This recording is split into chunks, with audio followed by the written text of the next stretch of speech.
لازم آخر يوم في المدرسة لازمًا أعمل العملة دي. كمّلوا الفيديو معايا للآخر واعملوا متابعة للقناة ودوسوا لايك، ربنا يكبر بخاطرك يالّا تعمل متابعة للقناة.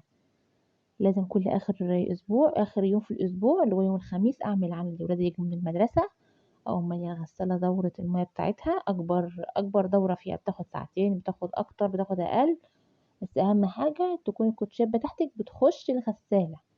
هاقول لِك بقى على طريقة حلوة جدًا بتخلّي الكوتشيات فُلّة، عندِك أبيض، عندِك أسود، أي ألوان أنتِ بتلبسيه، أي لون بتلبسيه، كل اللي هتضيفيه شوية من المسحوق بتاعِك، وهتضيفي نُص إزازة الخل اللي عندِك، ما تضيفيش أي حاجة تانية. شوفي الكوتشي والله أنا حاطاه عامل إزاي، عايز يترمى في الشارع، مش عايز يتغسل. هاوريه لِك بقى وهو طالع.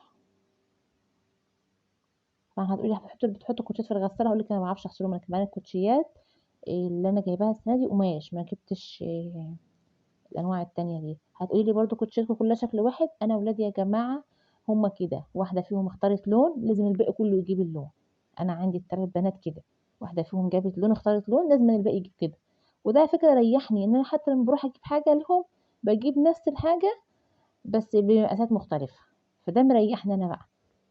عشان أقول لكم إن بيحصل الصبح معركة قدام باب الشقة على بيجيبوا كوتشياتهم. معاكِ 37 لأ معاكِ 38 لأ معاكِ 39